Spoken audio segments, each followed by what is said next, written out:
all of us in our company and my father and I, we've had a very simple metric that we want to grow every year 15 to 20%. Now, that's it. Now if you compound that over 5 years, maybe it doubles 4 years, 5 years. And growth is not linear. There will be years where you may grow 25, 30%. There will be flat years. There may be a negative, but you take it in your stride, accept it. And that's really the vision for the next 20 years. And then how do you get to that growth? I think you touched upon your markets being limited, and that's absolutely right. In a B2B business with specialty products, once you've achieved 60% market share in a product, you can't grow beyond that. So you add other products, you diversify. We've also grown through adding capacity. First, adding capacities, becoming one of the top 3 in that particular product, and then diversifying.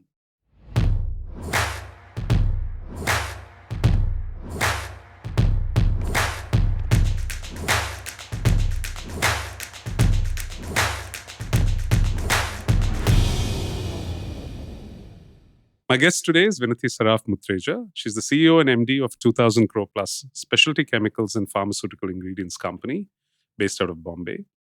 A lot of that wealth creation and the scale which Vinati has built has come after she joined the company in 2006. Of course, the name of the company and her are synonymous. So when I say Vinati, interchangeable.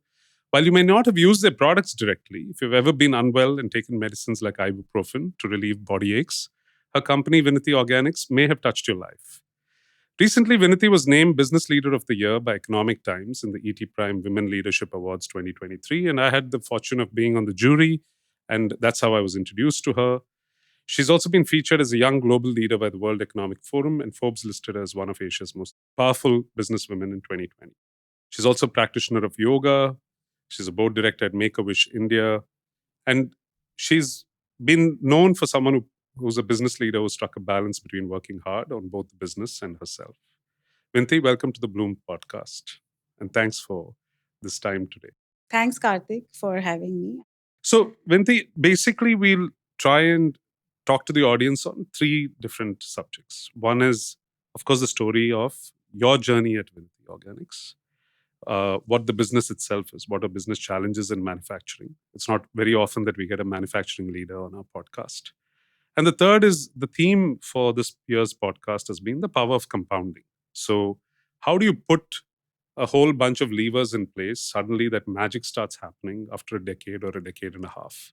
And so people think that's easy, that's the toughest part. And for that, a decade has to sort of pass. And jokes apart, when some of the people who we considered inside of our consideration set came by, he said if they've not spent 10 years building the business, they probably don't qualify for this year's podcast. And clearly, company story and your personal story are testament to this. So maybe we can roll the clock back a little. Would love to hear the origins of the company. I know your father started it. What made you, coming out of your education in the US, think of coming back to India? Why did you join the business? It's a very different India. Because I came back also, by the way, in 2006 after 7 years in the US. And people kept asking me, why are you back? Why haven't you stayed back in the US? Yes, there was an export growth story always in India, but I don't know if you foresaw that, but it would be wonderful to go back and replay some of that history in your life. I think you rightly said that the seeds of tremendous success are laid much, much early on. Sure. And in that sense, I would say I've had it easier compared to a lot of entrepreneurs. Sure. Because the company was started in 1990 when I was 6 years old by my father. Which explains why he named it after it's you. Named. I would never give that name. If I left it to me, it would be a completely different name. But anyways, so he's the one who took a lot of risk. He had a good job at Aditya Birla before when he left. And he's the first generation entrepreneur. Now, growing up, going to the factory was very normal. My father doesn't have a chemistry background. So he would, when I was a teenager, he would talk to me about chemistry, trying to, get answers out of my chemistry textbook. He was trying to understand how the mass balance works. And that's how my interest in chemistry developed. Okay. So by the time I was 18 or so, or 17, I knew I wanted to do engineering in chemistry and also have a business background because I was interested in his business. So I went, abroad. I did a dual bachelor's in business and engineering. And even then, my father would visit me and take me to meet customers around the East Coast. Oh, wow. And so my exposure to my business started really in 2002, 2003 While at onward, college. while at college. After graduation, also, I worked for a summer. You can call it an internship in the company. And I saw a lot of potential then, but I did go back to New York to work just for 7 months simply because I wanted to live in Manhattan. It was a consulting job, but Yeah. I always knew I would come back and join this business because I saw I could make more of an impact.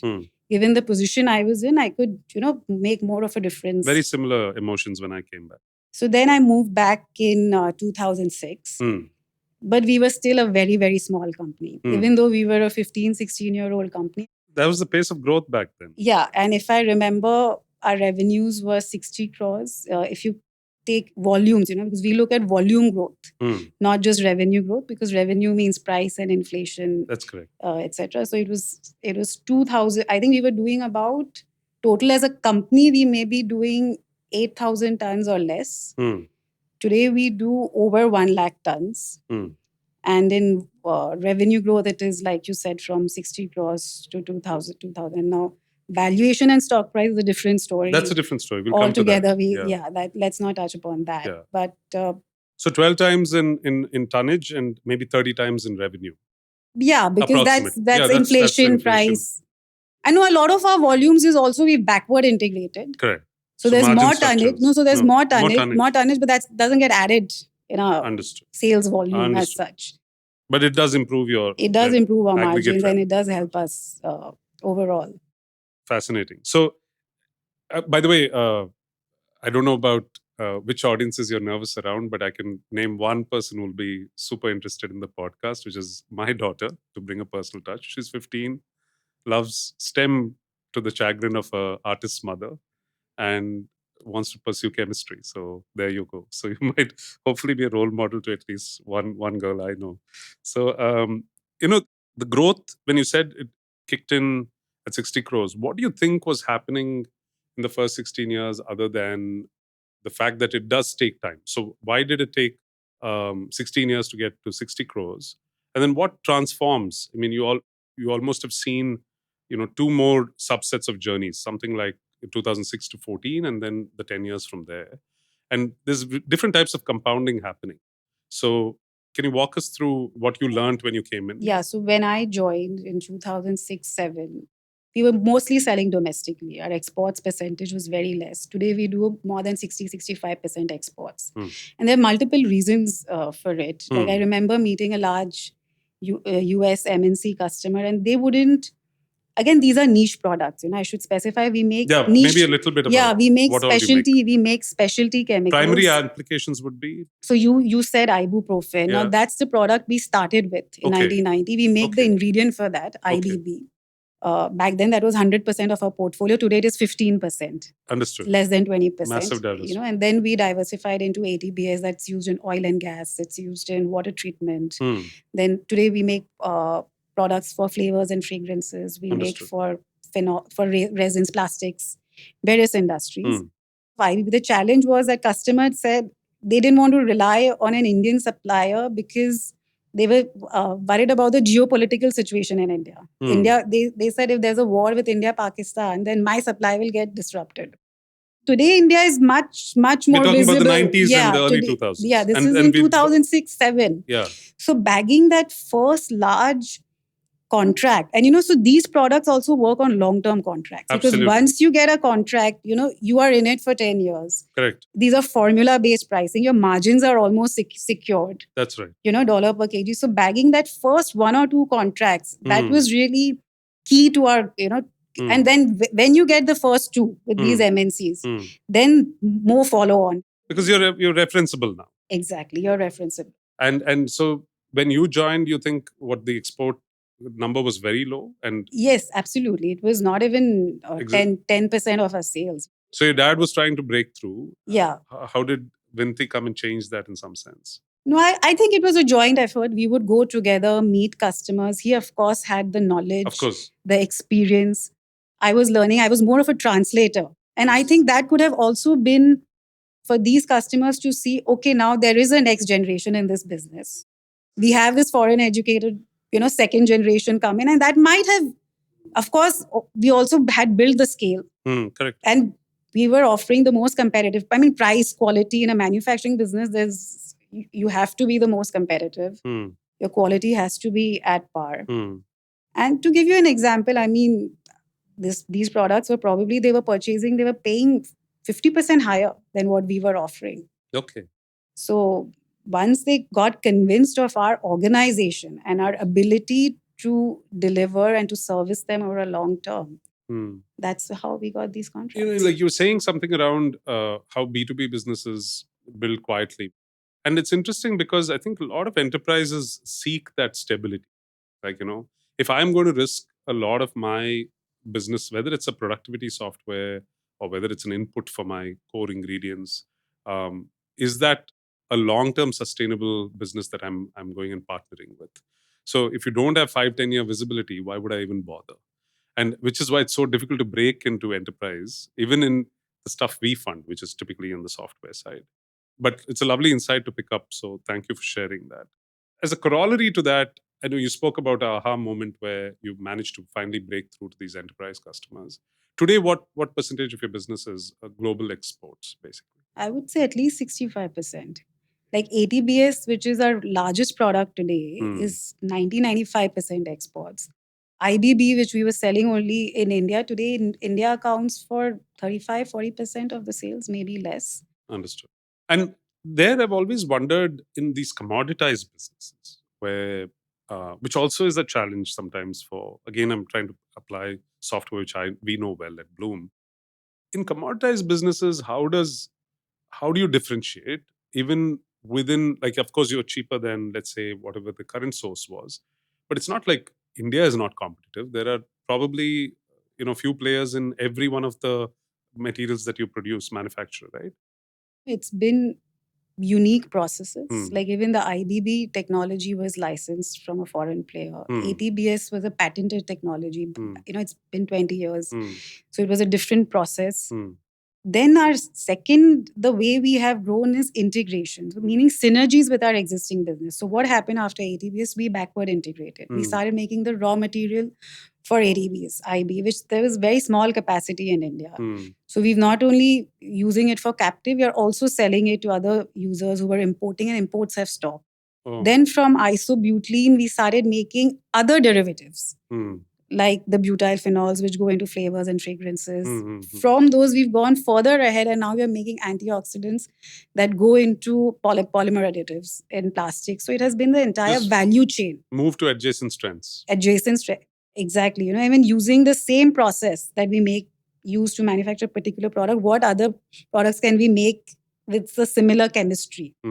This is what creates our moat. And this is what makes you less commoditized. Understood. And not all products are commodity. For some of our products, we are actually the only manufacturer in the world. Oh.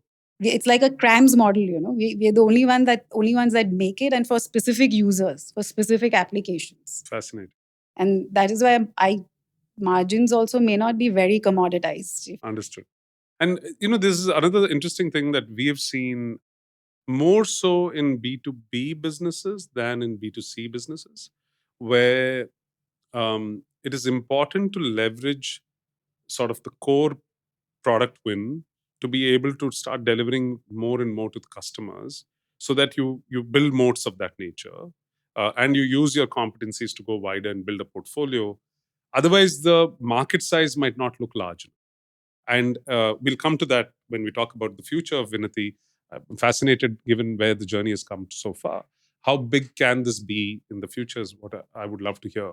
You have two paths. Either you choose to get acquired because you don't have the competencies or capabilities or dreams to say, I'll do multi-product, multi-geography, which is what you're doing, right? Even if it's with, people might consider boring specialty chemicals, but it's fascinating that you have to do that to scale to 2,000 crores.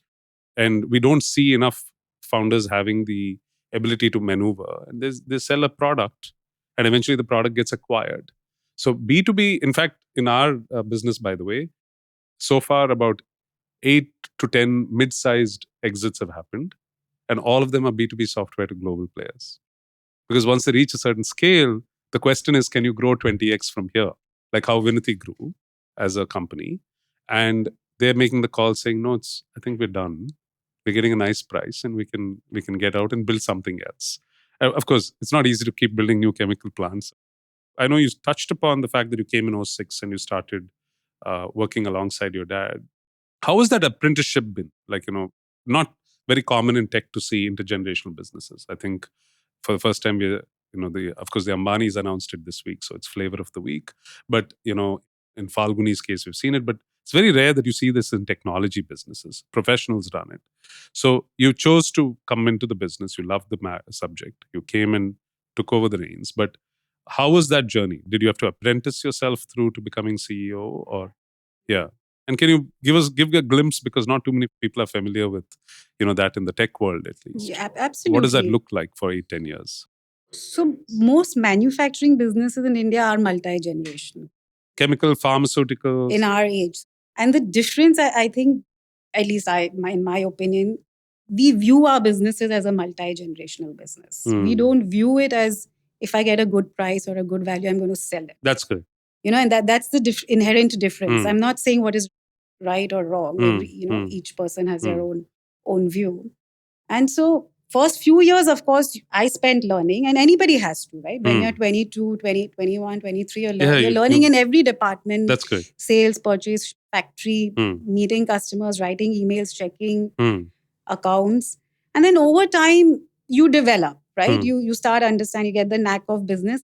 You realize that I can add more value in a more decision-making role. That's right. Rather than just executing all the time. And that is pretty much what happened in my case as well. I'll also address one more point. Yes, please. That chemicals is a non-sexy industry, and your daughter is from the market's perspective, chemical companies nobody in the stock market was interested in chemical companies.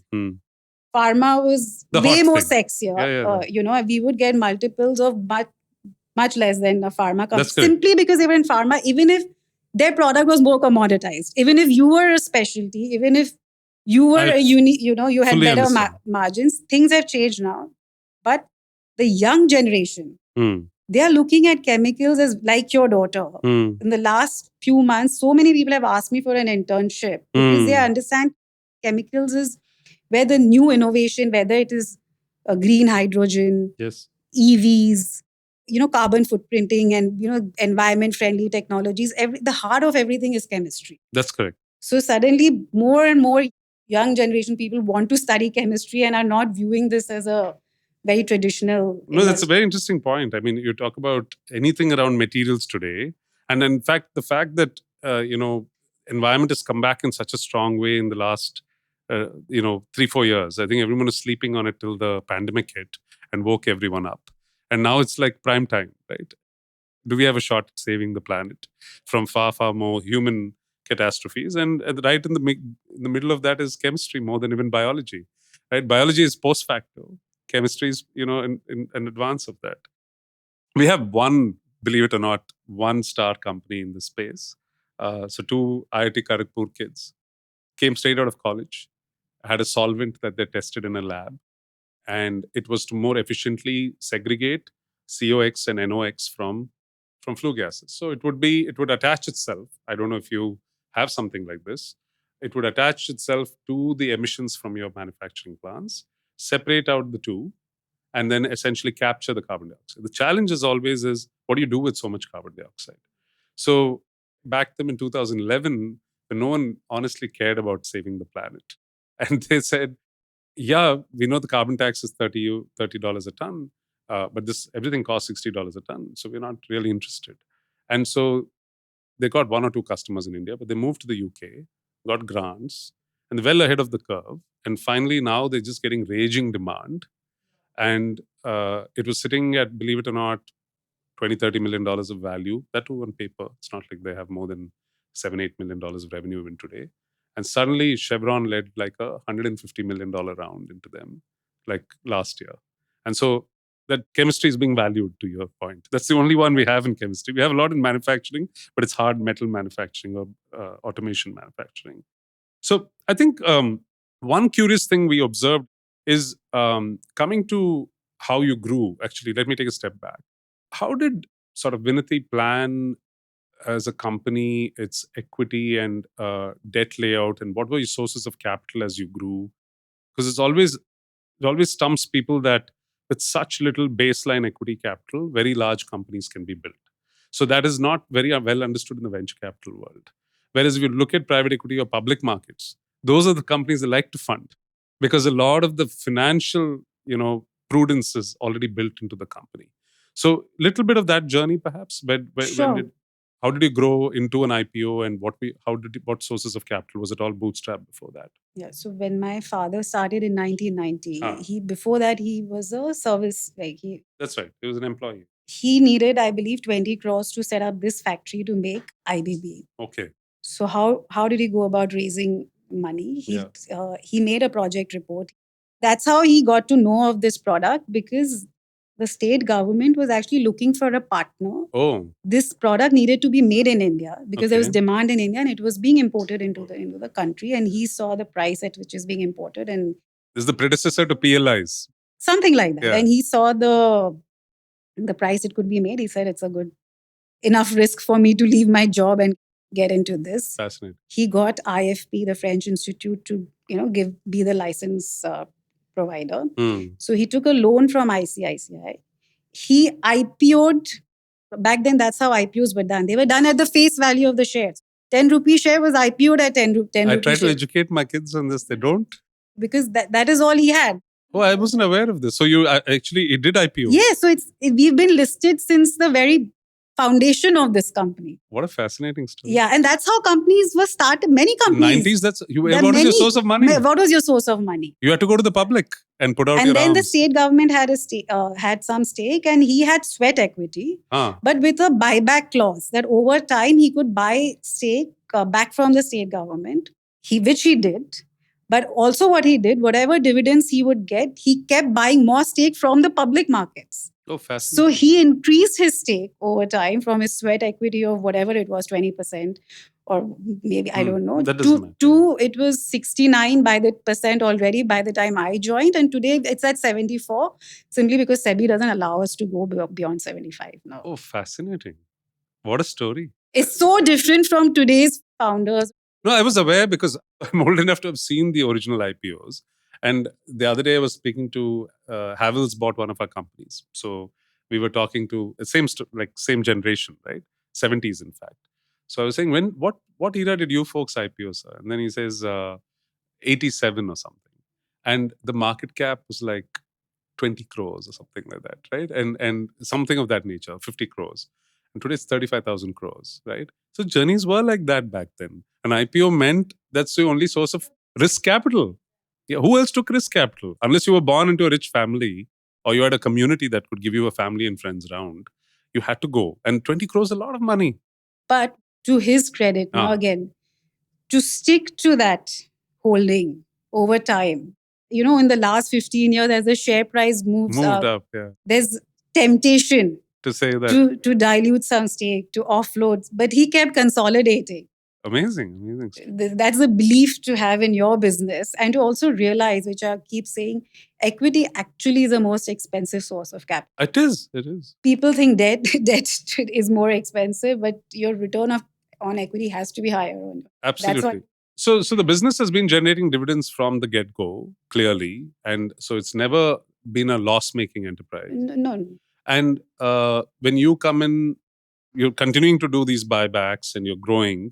And so never had the need for external capitalists post that, I'm guessing. But since you brought up this debt issue, you've never had the need for debt? Is that internal cash flow? That's not true. Actually, we did have some debt on the books when I joined. Yeah. I don't remember how much. And we are not opposed to debt. Okay. Like I said, I still think debt is cheaper than raising money through equity. Yeah.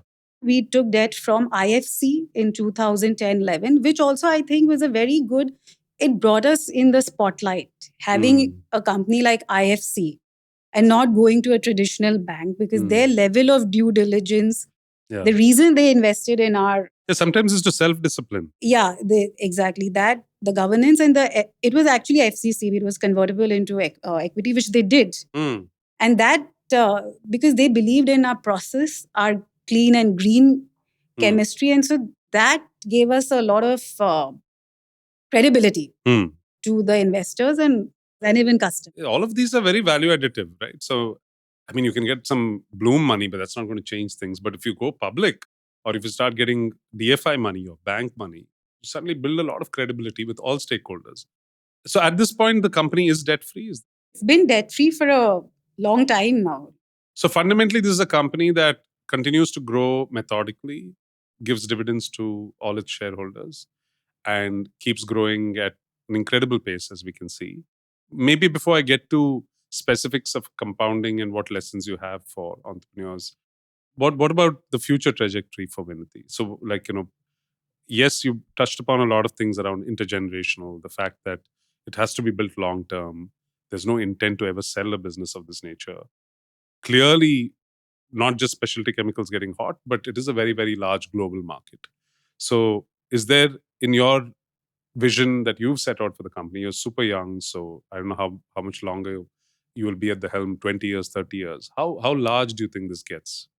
So, I've had all of us in our company, and my father and I, we've had a very simple metric that we want to grow every year 15 to 20%. Now, that's it. Now if you compound that over 5 years, maybe it doubles 4 years, 5 years. Yeah. And growth is not linear. Yeah. There will be years where you may grow 25, 30%. There will be flat years. There may be a negative, but you take it in your stride, accept it. And that's really the vision for the next 20 years. And then how do you get to that growth? I think you touched upon your markets being limited, and that's absolutely right. In a B2B business with specialty products, once you've achieved 60% market share in a product, you can't grow beyond that. That's right. So you add other products, you diversify. We've also grown through adding capacity. First, adding capacities, becoming one of the top 3 in that particular product, and then diversifying. Understood.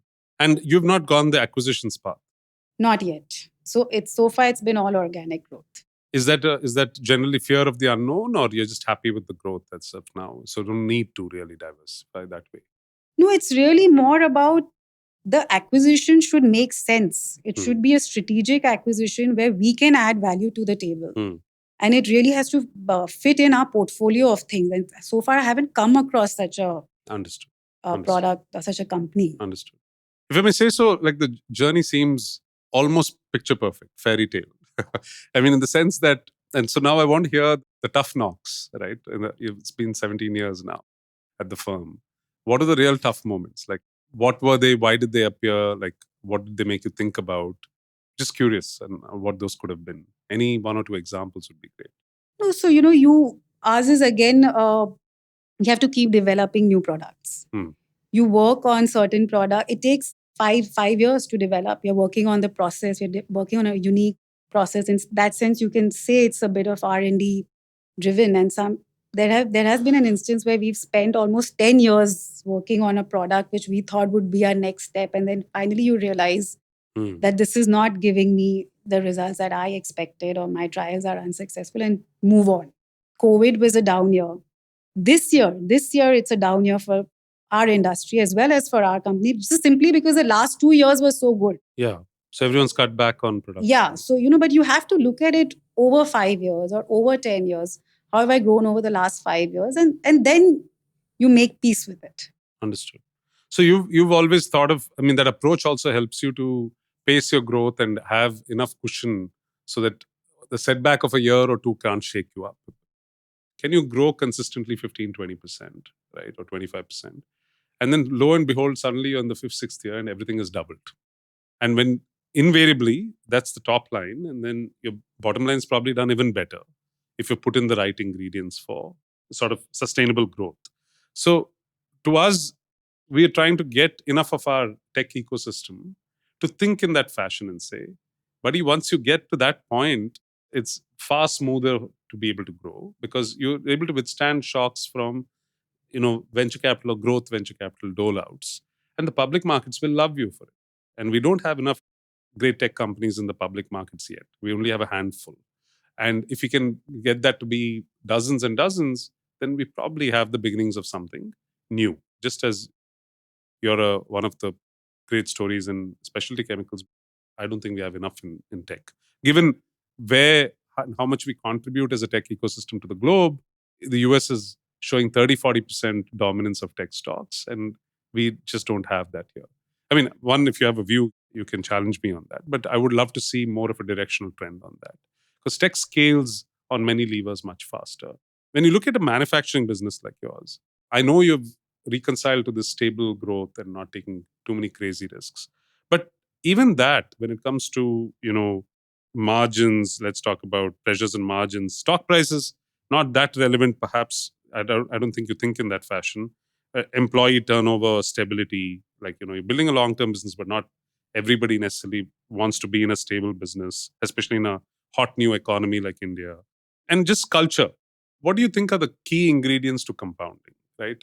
What has to be in place in a company for it to actually hit this steady state? Few things. Hmm. I think I've touched upon it briefly before. I think your product selection is key. I think what you call in your industry the idea. In our case, is the product selection and what's the unique proposition that you're adding. Second is your belief in your company. And that belief has to seep down to the very bottom. Hmm. They have to believe in what you're making, Hmm. why you're making, who you're supplying, Hmm. why you have to service your customer. Another, you touched upon culture. We have actually very less turnover in our organization, Hmm. employee Hmm. turnover. Hmm. People who stick on, they really stick on Hmm. with us. Hmm. And just giving people a lot of accountability, responsibility, and ownership Hmm. of what they do. Hmm. Each person is an entrepreneur in his own regard. That's fascinating. Yeah, even for a company of this scale and Given how our turnover has increased or volumes, our number of employee strength has not increased as much. And that means you're giving more ownership and more responsibility per employee. And do you think that's the primary driver of what employees are looking for today in the industry? And is it far superior to any other experience in the industry, and that's why they're staying here? Probably. And you find like a steady base of, given its manufacturing as a sector, don't see any challenges in where interests are diversifying today. I mean, it's happened through our engineering careers, right? Everyone wanted to go to computer science and not necessarily pursue. I know you said there's a trend line shifting on that. But that's very recent. Very You're recent, yeah. absolutely right. I mean, the most of the 15 years we've lost good talent to other engineering divisions and even the good chemical engineers will join IT companies. Yeah. Does your father share a different view of some of these elements of culture and compounding, or was it his foundation that you built on top of? And given that he's the chair now, how does that relationship work, to the extent that you can share it? I know it's a personal question. No, absolutely. I think at any point, two people working together, we have agreed to disagree. Okay. May not be publicly, Yeah, but yeah. privately, certainly. Yeah. We do. And whoever makes a more persuading, logical argument in the end, we both hear out the other person. So it's a very objective relationship Okay. in that regard. One key difference, I still think he's more cost sensitive and budget sensitive, and that's the culture that they. Yeah, he had to grow up Yeah, with he it. grew up with that. Yeah. Otherwise, he wouldn't have survived this. Exactly. Understood. So in our case, what we've found is manufacturing business models have been found to be deemed relatively unsexy by VCs. So this year, for the first time, you're seeing headlines. And I'll tell you where they're coming from. They're coming from the fact that the world is branding India as the to-go strategy today. While Vietnam is good and while the US will depend on a Mexico and while there are other centers, the combination of labor pool, the scale of labor pool, the cost, and the fact that they need a strategic alternative to China just makes it impossible to ignore. If you look at someone like Taiwan and Foxconn being here, they have to. It's a political risk as well. So you're seeing Apple bursting from the seams. It's just a phenomenal play, not just for chemicals, but for manufacturing as a whole. And I think while that is changing, I think the worries still are, oh my gosh, it's a capex business. Oh my God, it's like hardware or chemicals. Margins are bound to be low. these fears are there. Again, it's perception, right? And for the first time, we're seeing, an example was one company of ours, 4 years, nobody paid it any attention. And finally, boom, suddenly it's got like, $5 million, everything's in place. Customers are flying in from Israel and the US and checking it out. It's still a very small business. But if you had told me 2 years ago, I would have said, oh my gosh, no one's looking at this. This might die a sorry death, right? But the founder is resilient. He fought. And once he's reached here, suddenly getting a lot of attention.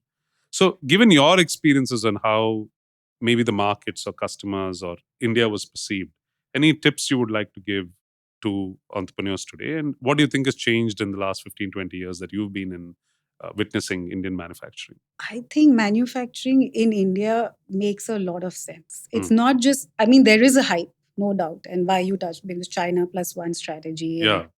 But we still have to realize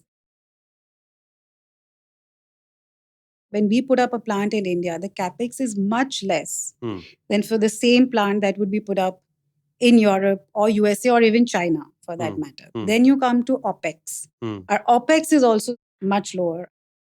Our salary structures are lower even compared to China. Seldom people can sustain loss in a manufacturing. Manufacturing, most of them will be cash flow positive after the first 2 or 3 years. That's right. So manufacturing in India makes sense. Now, whether people are overvaluing this manner, that's a different, but it is here to grow. The challenges are certainly in our infrastructure. There's still, things like power availability and our general road infrastructure and lack of good ports, etc. You still think we're not up to the mark on that? Compared to China, we are still way behind. And how many manufacturing facilities now would you have? We have about 3. We have 3 sites. 3 locations, 3 sites. And we're building a 4th one, yeah. And all proximity to Bombay? In Bombay, all in Maharashtra, near Bombay.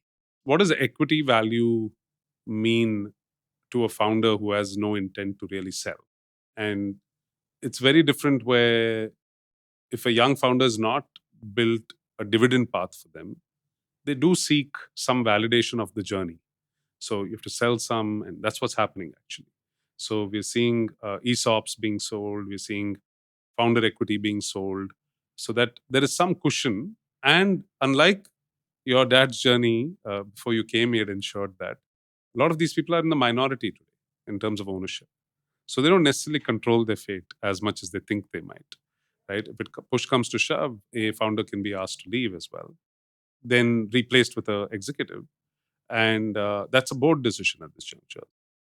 And I think it's important for them to understand, how does it feel like if you're a majority owner and you don't need to validate this because you're profitable and you get enough dividends that you don't have to touch your equity value.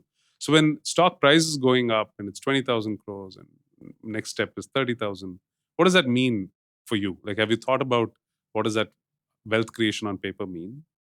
Like you said, it's just a validation. And it's also a, product of the liquidity in the market. Like I said, in my journey, I have seen my company being given a multiple in the range of 5 times P to 70 times P. Of course, there's a factor of growth and margins, but I think the bigger factors, at least in the public market, are external factors. The liquidity, what sector is this flavor.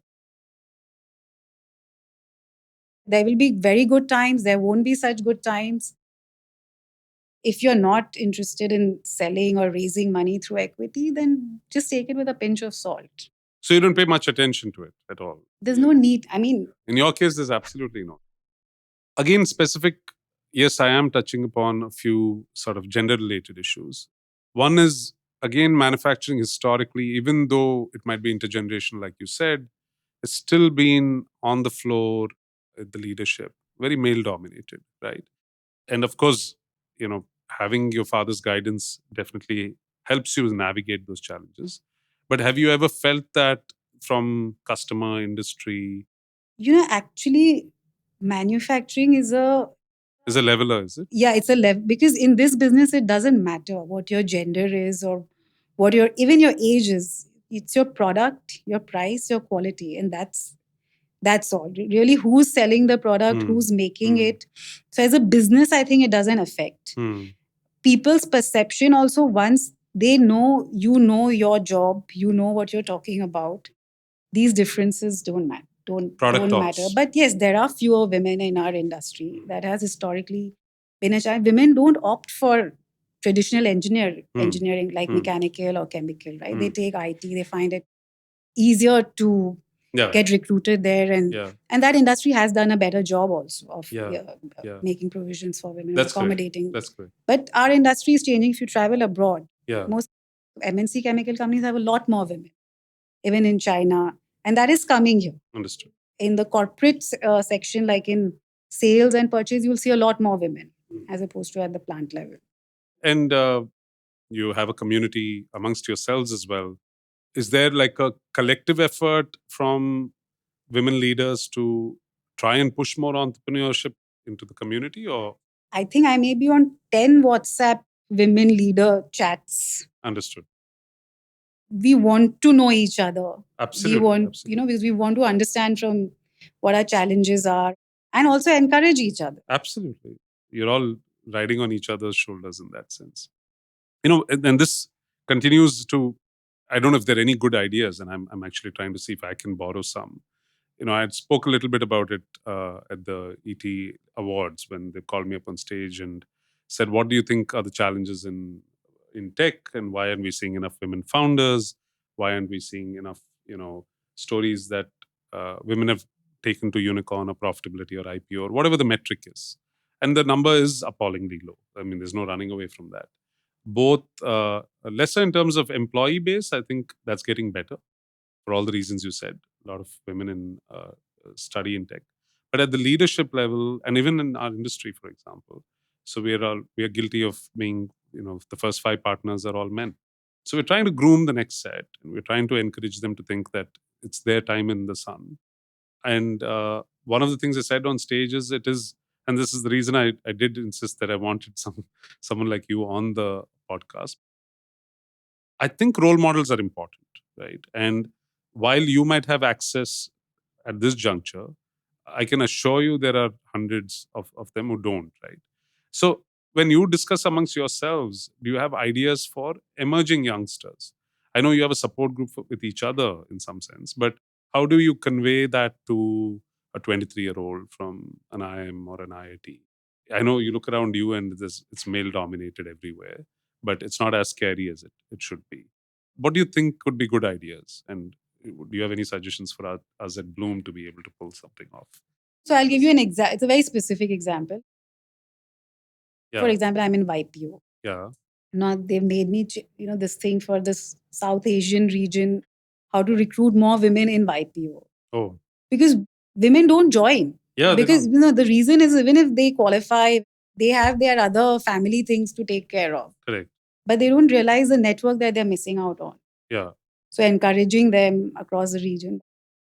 Thanks again, Vinati. This was fantastic. Before we wrap up, I would love to take you through a few minutes of a rapid fire. This can be one word, one phrase, one sentence. I know we've been told that you love to exercise, keep fit. What is the exercise you dislike the most? I think that would be swimming. Okay. Just not Yeah. water. So you're not a big fan of that. In your journey, not just in your personal journey, but what you've seen along the leaders that you've built in the firm, what do you think is more important, talent or resilience? Absolutely resilience. Talent without resilience is meaningless. And you think the best leaders that you've built and the best entrepreneurs have built up have that remarkable consistency? Yes. And fitness and health for you means what? I think it supersedes success. Success is meaningless without good health. Well said. No, it feels cliched, but as you keep growing older, I think founders ignore this. Who would you consider a role model other than, of course, your father, who's started this? A woman founder who's from a similar industry who I really admire is Kiran Majumdar-Shaw. Yeah.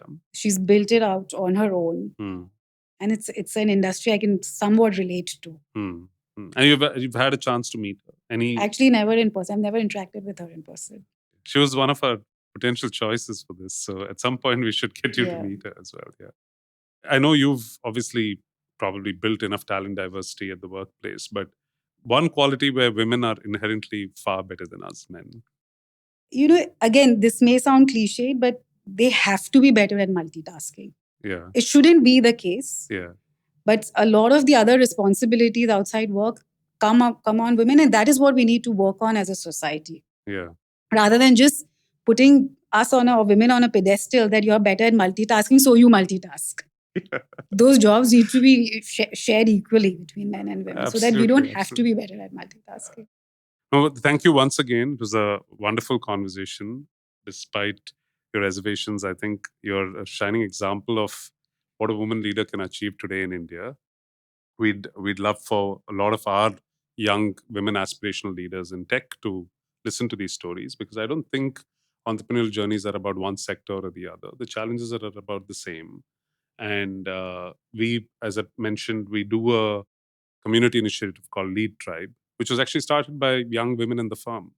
It was an entrepreneurial initiative by them. They said, we've talked about it, but again, no one moves. So the women said, can we take it upon ourselves and see whether they can get, all we're asking of you is time.